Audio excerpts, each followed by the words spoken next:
Good day, good day, good day, everyone. How are you?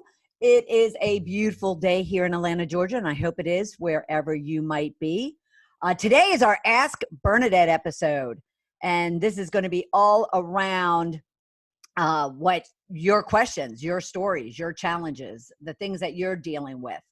I have a number of questions here in front of me that you have DM'd me. That's becoming more popular with you, as well as you sent me, whether that was in an email or through LinkedIn, which is where I get a lot of them.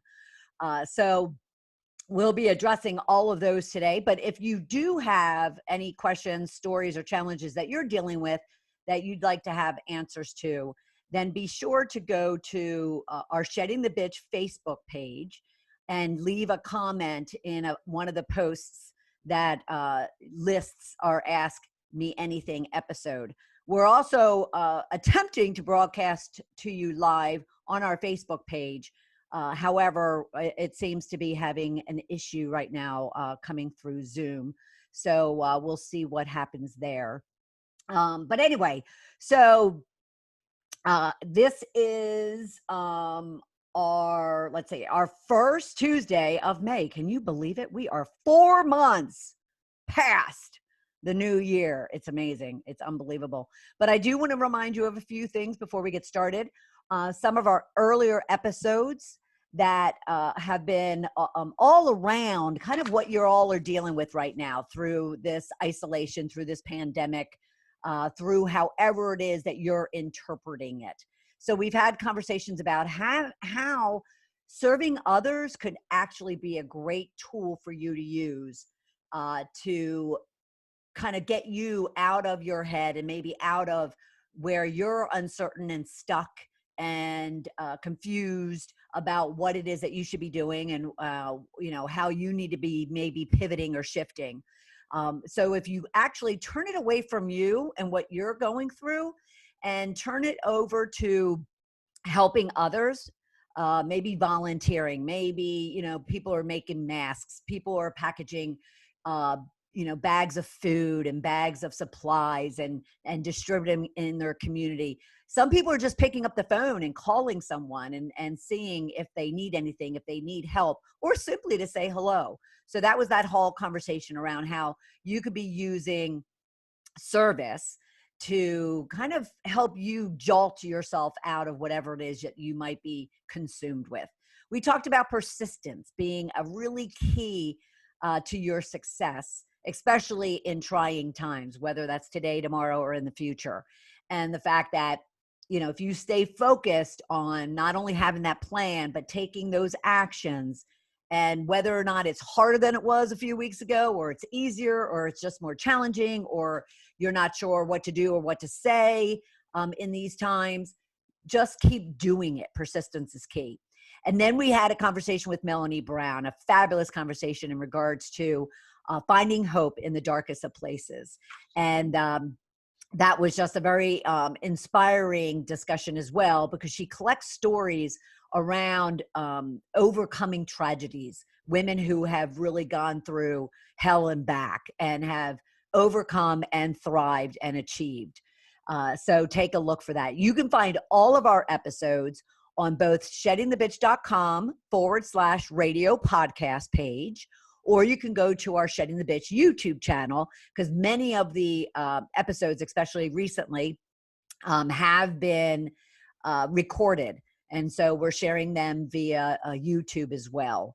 All right. Now, next week, we do have a guest. We're going to hear from Howard Walpuff, and he's going to talk about how to prepare for post COVID-19. So that's really for business owners. And actually, there's a lot of conversations for just about anyone in regards to what do you need to be doing now to then be prepared for when things do start loosening up, things start attempting to go to a new normal, and what kind of sales, marketing, strategic steps could you be taking in regards to that. So that'll be next Tuesday at noon Eastern time. Now, as well, I want to remind you, Monday, May 11th, that's next week, if you can believe it, we kick off our 5-day Goals to Riches Challenge. And so basically, what we're going to be doing is we're going to be really challenging you. I will be challenging you. I'll be your coach for the week to really instill in you and help you to create your goals, or even maybe you have them, but you need to enrich them, change them, pivot them, whatever the case might be. So you're actually going to be, given that opportunity to create your goals. We're going to talk about how then you need to find the best ways to prioritize, time block, and take action on those goals. I'm going to be coaching you along the way as well. So these will be live demonstrations, live modeling of what coaching looks like, because I get that a lot. What do you do as a coach? So you have an opportunity in a free 5-day challenge to not only get yourself motivated and inspired, but also to get those one-on-one or group tips, advice, and inputs that you need in order to really act on your goals and achieve them. You're going to learn how to be a time manager. Now, I go beyond time management when I say that you really want to take on a role of a time manager. And trust me when I say it's going to massively increase and maximize your productivity and therefore your results. And then, of course, for showing up, for doing the work, for focusing on you, we're going to be giving a lot of things away. We're going to give away Amazon gift cards. We're going to give away journals. We're going to give away copies of my book, Shedding the Corporate Bitch. And I'm giving away a 3-month coaching engagement with me. For showing up, for doing the work, for participating, for collaborating, for you really taking the time out to focus on you. All right. How does that sound? You can go to goalstoriches.com to learn all about it.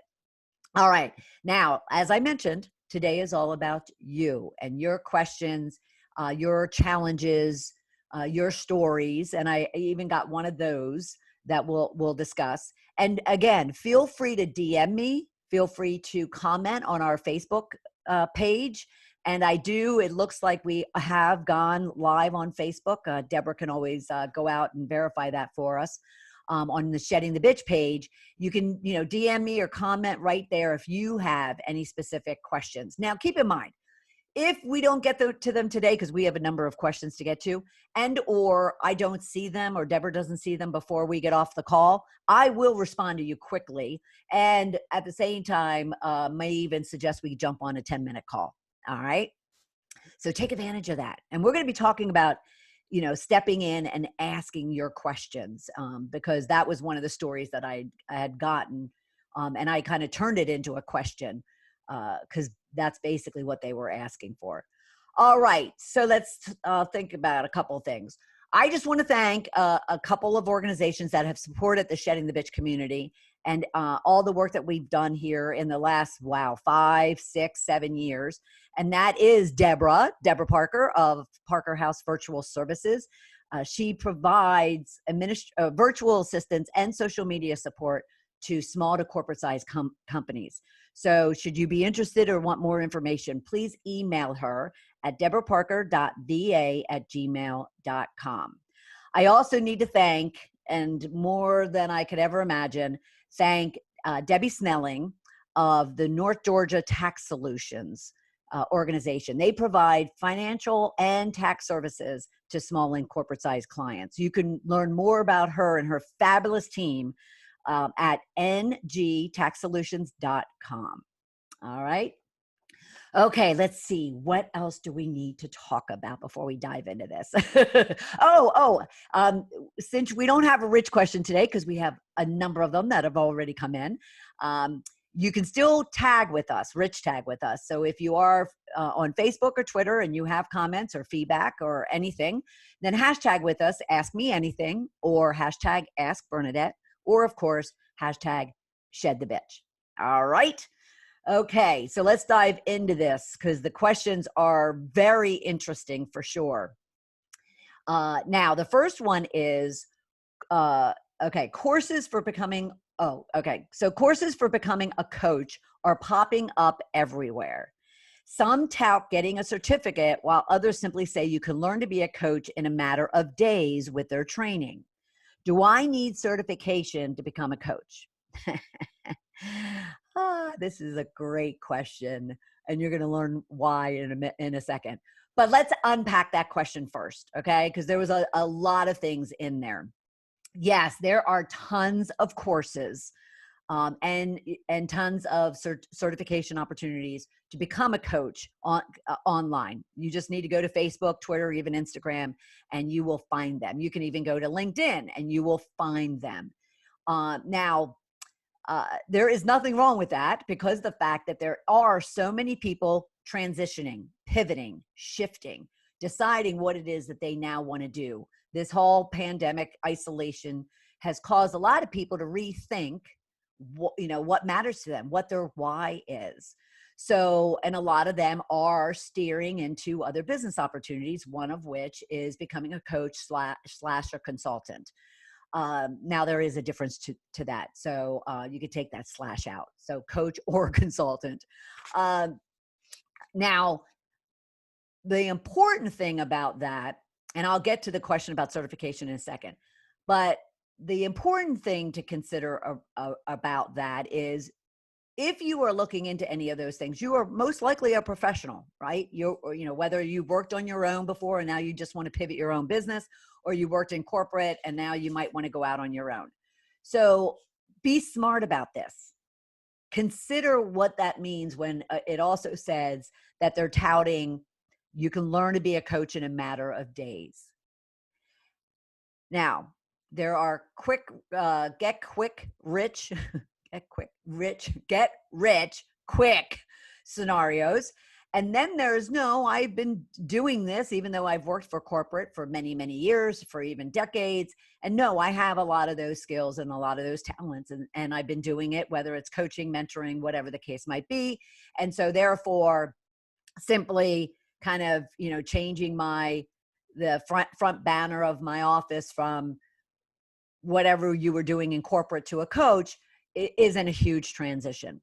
And, that's a case for many, many people, even people that really never considered themselves as a coach or a mentor while they were in corporate, like myself. I didn't necessarily put those titles to anything. And then realize, yes, those are a lot of the skills, a lot of the responsibilities that I had as a manager slash executive was to coach and mentor. And therefore, I do have, the skills necessary to become a coach.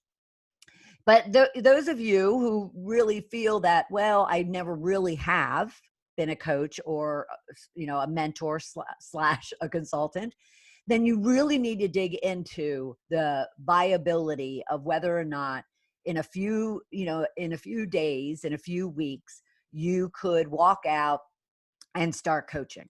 I'm not saying that you can't. You just really want to make sure that you're doing your due diligence before you make any sort of investment in that you're going to get out of what it is that you need from the various types of training programs that are going on out there. There's some that are just a matter of days. And then there are some that are actually weeks and months long programs that you have to go through to prove your ability to be a coach. And then there is the more formal certification process that actually takes even more than a year. And you actually need to get hands-on experience before you can get that certification. So I hope that answers a lot of those questions. Now, to answer the question about certifications, I am of the ilk that not all certifications are good certifications. Not all certifications are needed or required certifications. And not all certifications hold any weight or value. So why do I say that?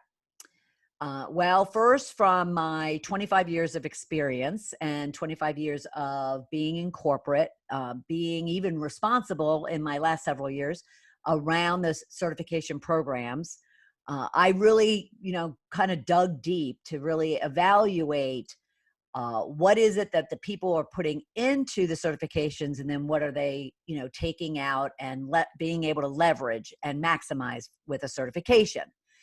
Well, majority of the time, and when I say majority, I'm talking 85% out of 100% of the time, I found that the only people that were able to get certifications were people that were on the bench because of the fact they didn't have the real life skills and proof, evidence that they could do a certain job that required that certification. So the people that were on the bench had all the time in the world to get certified, to take courses. Now, the key to certifications is what I talked about in the formal certifications is actually applying what you're learning into actual work, into actual coaching in this regard.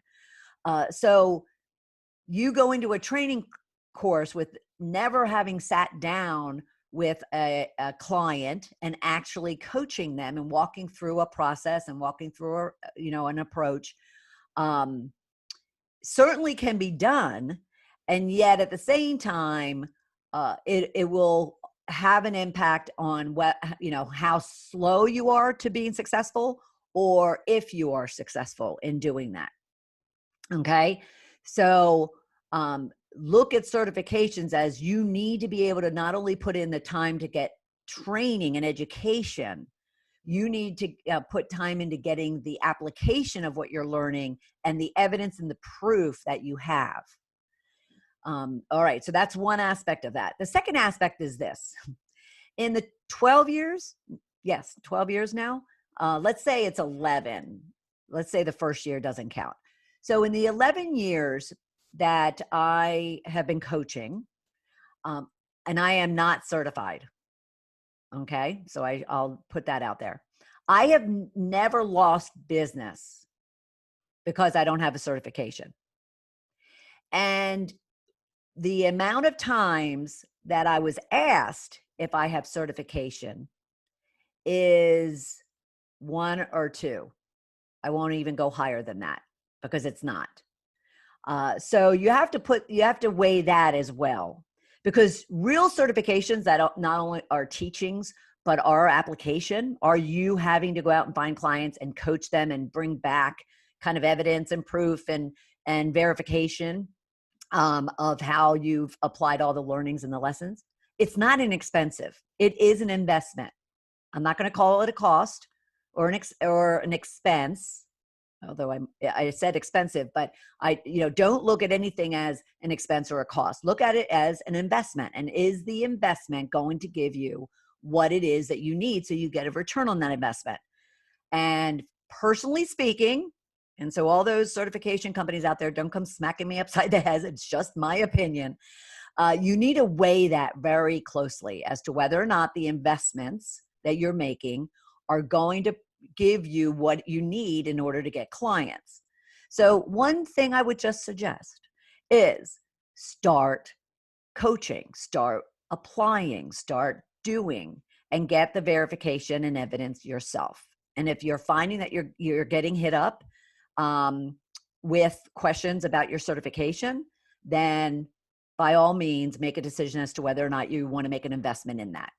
But, personally speaking, granted, I had 20, 25 years of hands-on experience that I was able to then immediately take out to building my own practice. That counts for a lot.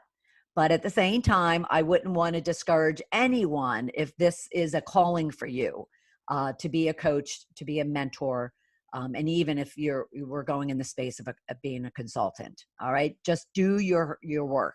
Now, as far as really quickly, as far as finding the right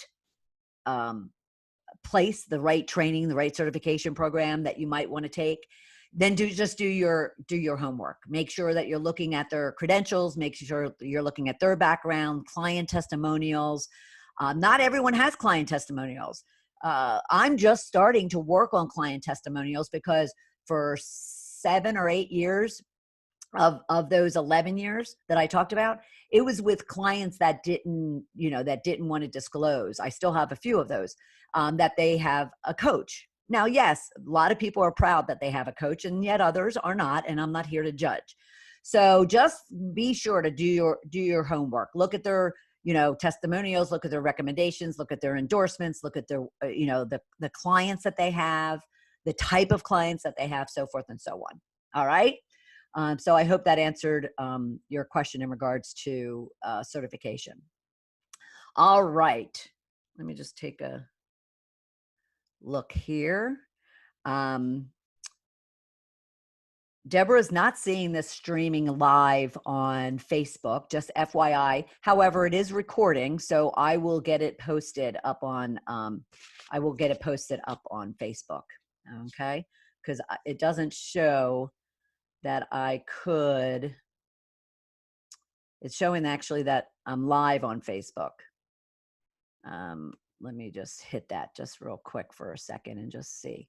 But while that's doing its thing, the next question we're going to talk about is vision boards. Vision boards. Share on a page. Okay, so I'm going to just bear with me for a minute, especially those listening to the program as opposed to watching it. We're just going to give this a shot and see what happens here. And Deborah, just keep an eye out for that. But again, if not, then we have the recording from Zoom that we can use. Okay, vision boards. So the question was, and this is why I really wanted to ensure that we were kind of broadcasting live. But again, Zoom will have it on its recording. So they said, I saw a vision board behind you on one of your videos. Do you believe in them? How can I go about creating one? And you're right. I will pull up. Yes, if you can look over there, you will see, you're not going to see this live, by the way, but if you come back and look at the video, you will see my framed vision board over my shoulder. And yes, I absolutely love and believe in vision boards. And let me explain why. And a lot of this is my opinion, but at the same time, it's also that of just other believers. But it actually comes down to, if you're a visual person, vision boards are great for you. If you're not a visual person and you're more of a spreadsheet type of gal or guy, then, that might be good enough for you to just spill out your goals and your dreams and your aspirations on a spreadsheet. I actually get, from a number of my clients, I actually get them sending me their business, performance, and personal goals on a spreadsheet. Fine with me, as long as you have goals. That's my biggest interest. So, but the real reason why I feel strongly about vision boards is very much for these overall beliefs, and that is what you focus on expands. What you focus on expands. So if, that also has to do with just getting your goals out of your head and putting it onto a piece of paper, whether that's a piece of paper in handwriting, piece of paper on a spreadsheet, or piece of paper from a magazine on a vision board, or a photo on a, virtual application. It doesn't matter. So you just want to focus on what it is that you are wanting to achieve. And in a lot of cases, what you're really working hard to achieve. The other thing is, your dominant thoughts rule your actions. So if you really write them out, you give them a lot of thought and consideration and planning, then, they start to be instilled, and therefore, you find focusing on them a lot easier. And what you put out in the world comes back to you. So those are three beliefs that I have. What you put out in the world comes back, meaning you put out your goals, you put out your dreams. Now, again, you don't need to do it from a verbal perspective. You don't need to do it like I have no problem sharing my goals, my dreams, my aspirations, my bitches, as we talk about here, or my vision boards, or anything else. And I don't even mind sharing that I'm going after a certain goal, and I share it on Facebook and Twitter. Some people think I'm friggin' nuts, but I like to put it out there. It's a form of accountability, which we're also going to talk about. It's a form of accountability for me. It's not to boast. It's not to brag, as I've been accused of in the past. It's really to hold me accountable. And shoot, when you go out and put it to the world that you're doing something, you kind of feel like you need to do it. You don't want to be going back out going, yeah, no, that was just a fluke. So anyway, so yes, vision boards are great visual interpretations, um, of your goals, of your dreams. Um, at the same time, they don't necessarily only have to be, like I said, visual. You could create, if you're Audible, if you'd like to kind of put in a podcast or put on a recording and listen to something, on the radio as you're driving or walking or sitting at home. You can always put together a audio of your goals and your affirmations and your quotes and your statements, and you could describe visuals of what it is that you're working to achieve, and use it from an audio perspective. There's a great many ways that you can kind of basically put your goals down so you can focus on them and they'll expand. So you can think about them and then take action on them. So you can put it out in the universe what it is you want so they can come back to you. So let me give you a few options that you have in regards to creating one. So there's a number of apps out there, as you probably know. There's a number of apps out there. You can use Dream It Alive or Hay House boards. They are actual, more so virtual vision boards. So they're online, they're an app or on your computer. And they are a vision board app. And the reason why I emphasize that is because, or you could go to just Canva or Pinterest or PowerPoint, and you can grab a bunch of photos, a bunch of quotes, a bunch of affirmations, a bunch of statements, just individual words. If you look at mine, I pretty much, and again, if we aren't live, from what I can tell, and I'm sure Deborah will verify that. So noon on Facebook Live may be heavy traffic, but we will get this recording, so you can always look at my vision board. But if you're looking at my vision board, you'll see comments there. It says I'm sexy and I know it, and it says fashion liftoff. And then there's things that say, I'm going to turn around. There's things that say it's like a big exhale. There's things that say creative and pitch perfect. That has to do with not me singing, trust me, but me pitching my screenplay, that's what that's all about. Pitching my screenplay. Going places, sky's the limits, abundance, riches. There's a photo in there down in the corner. Let me see where my finger is. You can't see it. With Oprah is on there. There's a picture of Jennifer Gardner, because that's who I want to play one of the main the main character in my film screenplay. So yeah, I love vision boards because I'm visual and I like to kind of, look at them, and I do. So how can you really, kind of create that energy around your goals?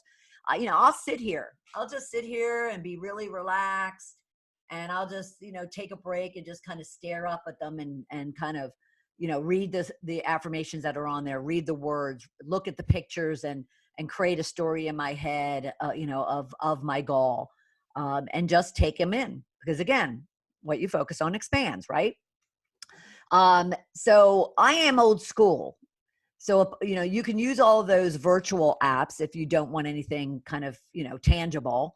And on those virtual apps, I should tell you, or even PowerPoint or Pinterest or Canva, you can actually create it as your screensaver, which I believe mine is. I might be wrong. It was at one point. But you can, put it as your screensaver. So you have it up on a wall. So you could sit there like I was explaining, and you could, just kind of take in a couple of minutes a day, your goals. So there's a lot of different ways. And we also talked about Audible. Now, this question has come up quite a bit over the last, I would say, maybe 7 to 9 months. And so if you are interested at all in doing a virtual vision board session, where we actually right there, are creating vision boards, then let me know. Send me a DM or a comment or a LinkedIn message and let me know. I'm happy to put something like that together, to get all of you engaged in putting your goals out of your head and onto a piece of paper, because that's all, that's what I'm about. Okay, moving on. Let's see. What should I expect? I'm sorry, I'm going to just take a little swig of water here real quick. What should I expect from an accountability buddy? I feel I need someone to connect with me to keep me on track. It just so happened. I posted something about this yesterday. Yes, Monday. Challenging, not challenging. Actually, it was a rich tip. Just saying, hey, grab an accountability buddy, for the week. Tell them what your goals are. Tell them what your actions, are that you need to be taking. Tell them what, how they could help you throughout the week to make sure that you are taking the actions needed and overcoming whatever hesitations or procrastinations or excuses or delays that might get in your way, as well as just, then check in with you. So I did that because of the fact that over the weekend, two of my girlfriends and I had decided that that's what we were going to do for each other when it came to our fitness and our eating habits, or lack thereof. We've been discussing, putting together a group me with just the three of us and, kind of starting to get ourselves back on track when it comes to our habits, so we can prevent the COVID-19, which many of you might be dealing with as well. But more directly, accountability buddies or partners are awesome. Of course, I'm a coach, so I am an accountability partner for anyone that I work with, anyone I engage with, anyone who even reaches out and says, Bernadette, I just need some guidance, but I can't hire you. I love, kind of having an accountability partner. I've had a coach in my life since 2009, and I've had mentors throughout my life, and accountability buddies, come and go based on kind of more immediate goal needs. And so right now with health and fitness, that's one of them. But to get more factual about it, research studies have shown that publicly committing your goals to someone gives you at least a 65% chance of completing them. However, having a specific accountability partner increases your chance of success by 95%. 95%. Who wouldn't want that? Who wouldn't want, that's almost like saying, and I did this a few weeks ago, that if you were guaranteed that you couldn't fail, what dreams would you pursue? Would you pursue the dreams that you have?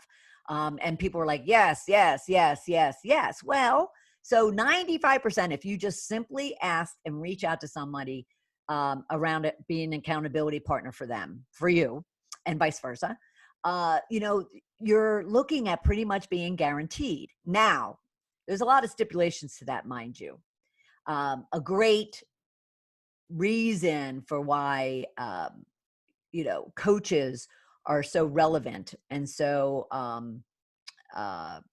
critical, especially in these types of times, is because even with accountability partners, people kind of slow down on their reasons for engaging that accountability partner.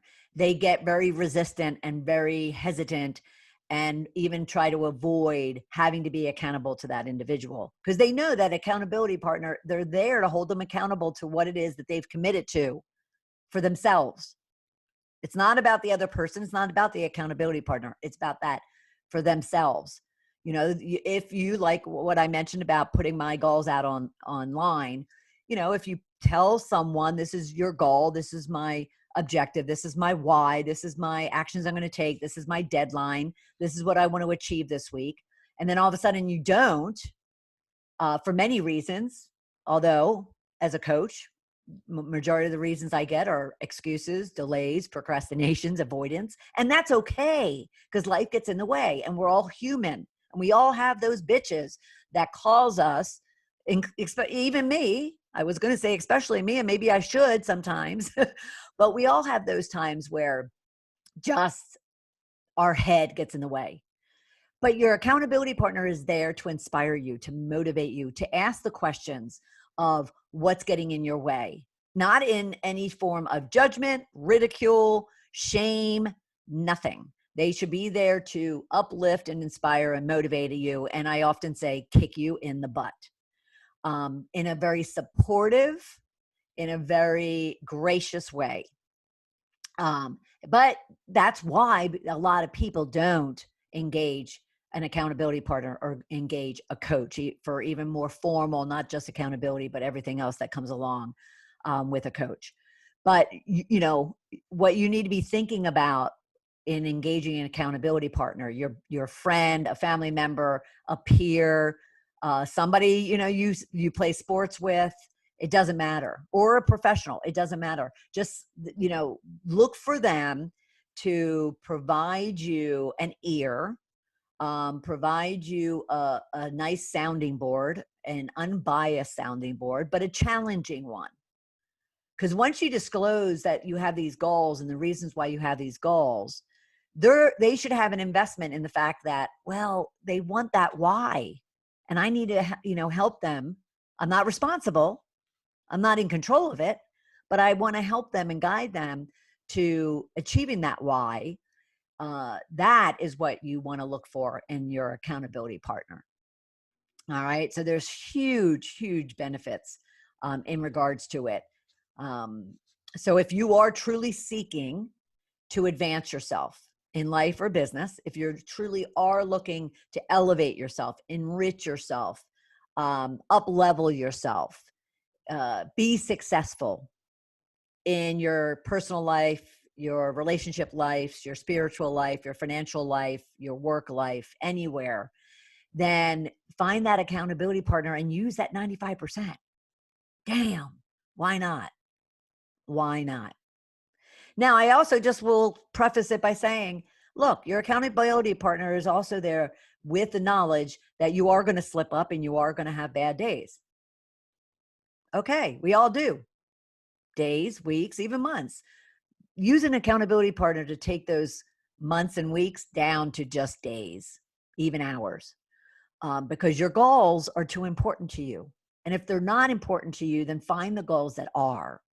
Okay, find the goals that are, and then find that accountability partner. I believe in it so much so that I was given a suggestion, and I'm going to do it, that during our May 11th 5 days of Goals to Riches challenge that we have next week, I'm going to be having you find an accountability partner amongst the people that join in on the program.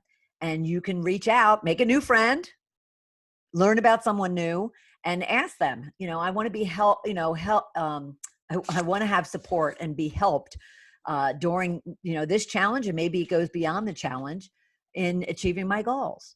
Heck, someone said to me, well, as a coach, isn't that like intruding on your space? Oh, look, I just want you achieving your goals.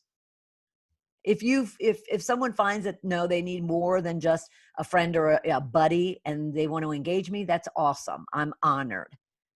But at the same time, I want you achieving your goals, bottom line. Okay. All right. We're going to move on because we have still a few more questions to get to. Let me just check in on Deborah. She seems to be good. And for those of you expecting this to be live, it is not, but the recording will be out there if you're listening to this and you want to go and see my smiley face. We'll get that out there. Okay. How can I stand out from the crowd, as they say? There are a lot of coaches and trainers out there all doing the same thing I do. I'm trying to figure out how to market myself differently. Wow, did I struggled with this, but not for the reasons you might think. There are, right now there are, just like there are a lot of courses and training sessions and certification opportunities out there. This environment that we're in is creating a lot of noise, is creating a lot of other experts getting aligned. And let's take the coach thing out of here, because you can look at every industry, even, academic is a huge one, that now everyone is online. They were forced to be online, even if they didn't want to be online. They had to continue taking care of their students.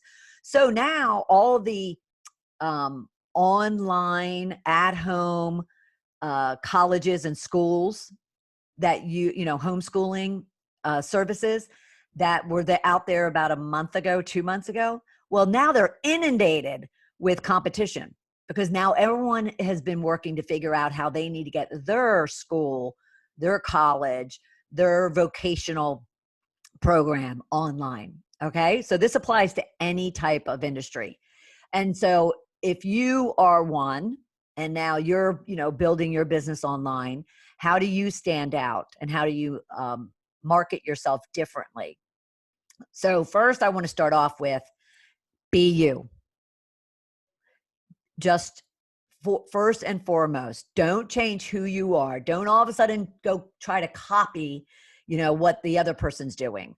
And you don't want to go copy the content or the approach or the presentation or even the messaging of someone else. You could certainly use it as benchmarks and find things that are relatable to you and kind of model what other people are doing, especially model those that are successful, by the way, that have a proven track record, that have a business.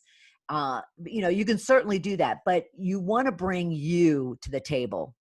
You don't want to bring a made up or copycat of somebody else to the table. Because trust me, I know this for a fact. People smell it. You'll reek of it, and therefore people will catch on and they'll be turned off by it. Okay, so you just need to be you first. Now, I've gotten this question in the past. Well, I'm not sure quite who I am. This comes to like almost personal branding. I just don't know who I am, when it comes to what I'm unique about or what makes me different. So the first thing I would say, and this is what I do a lot of coaching around, is you figure that out. I mean, even before you go worrying about trying to market yourself differently online of the business that you have, be more concerned and focus more on learning about who you are, because it'll help tremendously for you to figure out, what your niche is and what you're special about and what makes you different than other people. And you could have the same exact type of business. I mean, there are millions of coaches out there, and I'm not saying that, sarcastically. There are. And yet that doesn't worry me and scare me. And that's what I meant by the fact that you might not, realize that, yes, I had this issue, but it wasn't because I was nervous about there was all these coaches and consultants out there. I wasn't concerned. I just needed to figure out what made me different, what made me special, what made me unique, what made me stand out from, everyone else. And this is going back to 2008, 9, 10, and 11. So, you just need to take time to find out and learn about yourself. Now, how can you do that? Go and ask friends, ask family members, ask coworkers, ask people that you engage with on a regular basis. Ask them to come up with words to describe you or statements to describe you. What's the first thing that comes to mind when they think about you? What do they really love about you? What do they think, makes you special or different or unique? I would also ask hard questions like, what is it that turns you off about me? What is it that frustrates you about me? Because you also want to learn all of those things. And I won't go into it because we don't have a lot of time, but I did this back in roughly 2010. I was writing my book and wanting, and publishing it and marketing it and wanting to find content as to how to position myself. And I sat down with my 5 sisters and my mom during one of our yearly beach trips. And over a couple of cocktails, mistake, I asked them, and boy, did they tell me. So, be prepared, but at the same time, ask. Learning about you, good, bad, or indifferent, is a good, beautiful thing, because you have the choice to say, great, I'm going to hang on to these beautiful riches. And you have a choice to say, okay, I need to shed these bitches, whatever the case might be. you have that opportunity. But if you don't ask and you don't really become aware of it, then you're not going to be able to change it. Okay. Now then you could sit down and even write out what you love about yourself or even like about yourself. You can even write out what turns you off about yourself. And then you can also make note of, what do other people say about you? What have they said about you in the past? Your performance reviews, your birthday celebrations. Maybe you got married and someone cheered you and made comments about you. Consider all of it. And it's just more learning for you.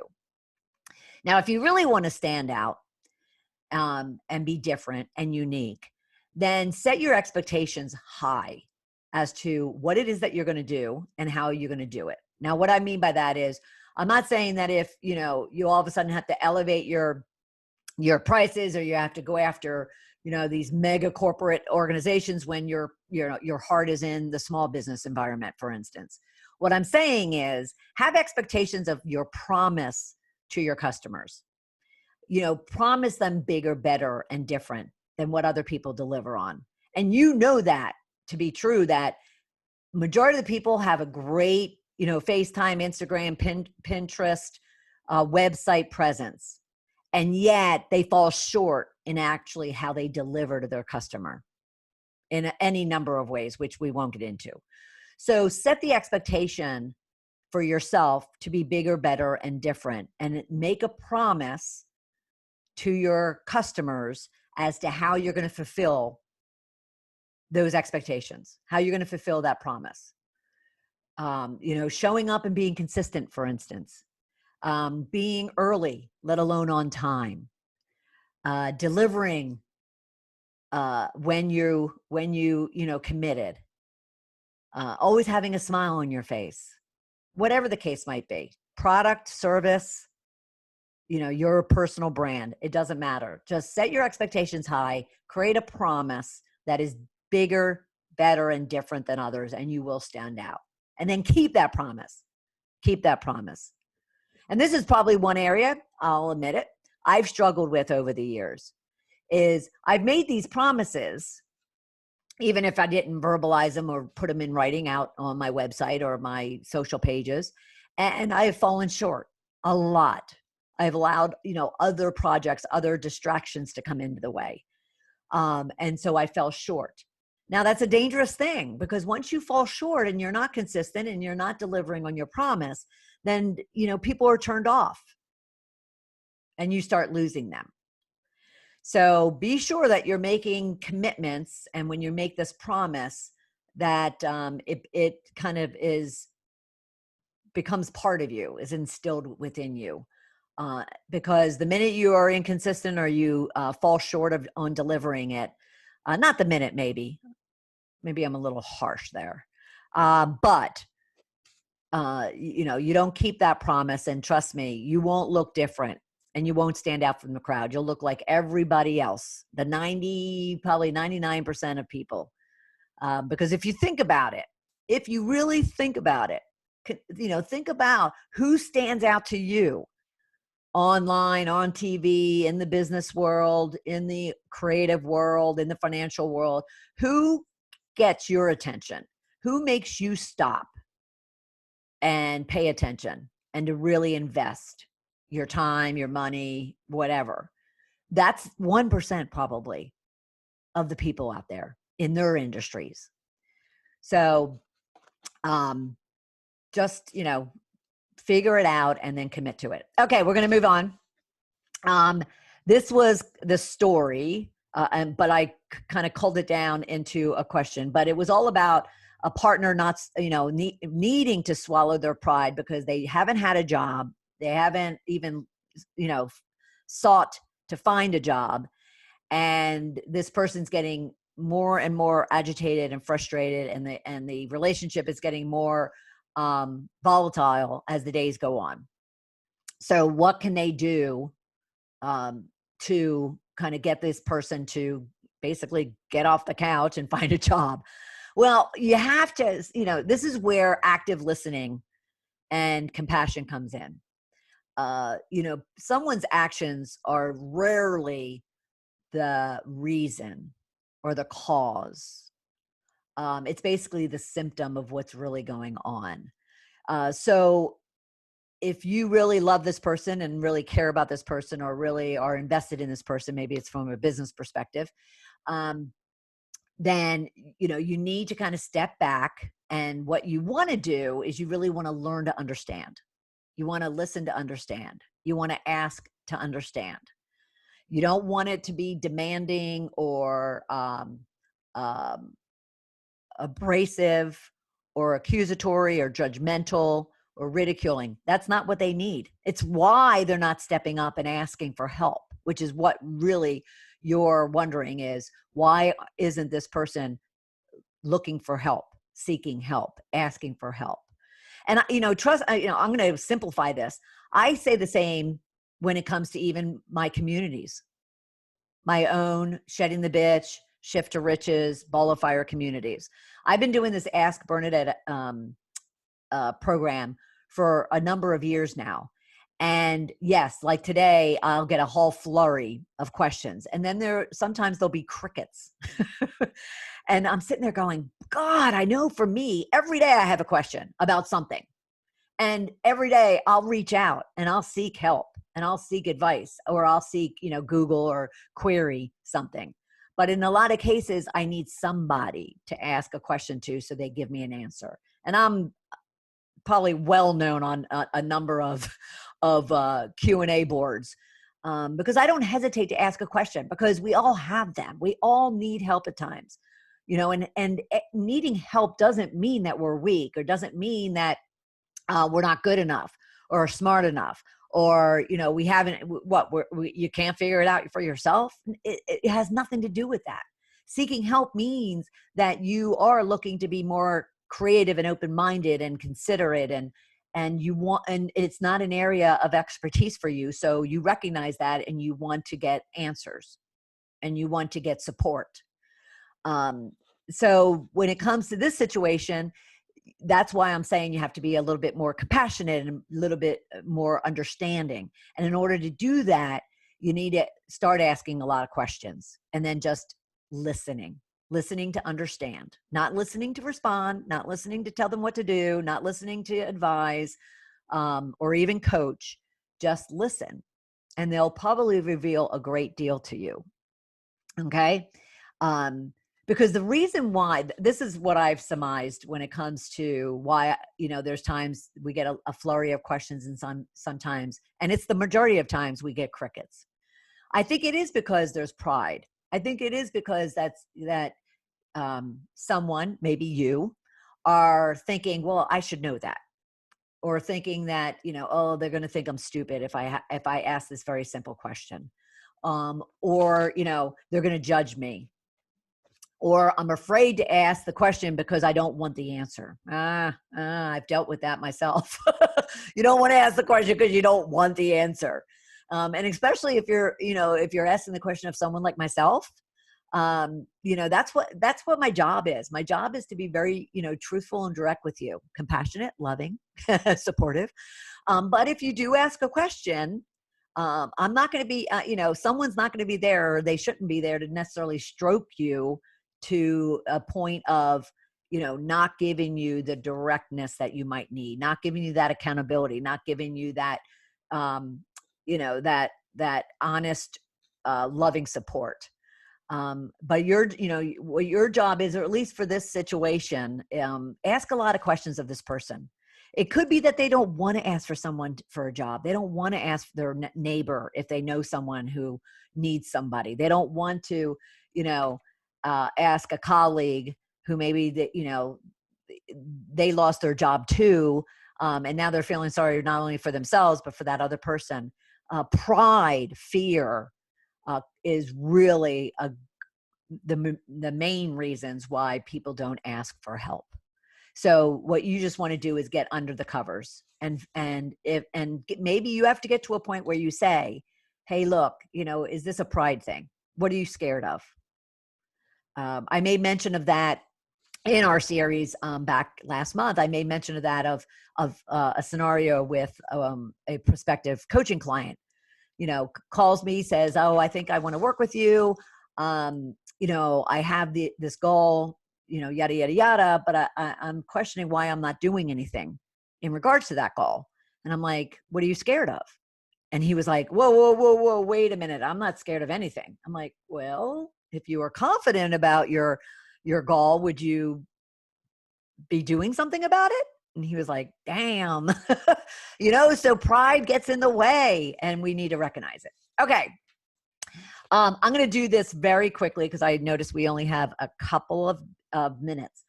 And then I'll do an audio. I'll do a special recording on this, video on this. All right. So you're not going to be able to see this since we're not broadcasting live, but come to the recording and you'll see it there. So the question was about the org chart. And I've been asked this a couple of times. So here's an example of an org chart, right? If you're, when you see this online, that's an example of an org chart. What I want you to do, and I'll do it better when I actually create this rich tip video. What you want to do is what I was talking about was the question. You said something about this org chart. I didn't really get what you were saying. What I was saying was get an org chart if you're a business owner. Fill in you and whoever you have working with you in the roles and the functions that they hold.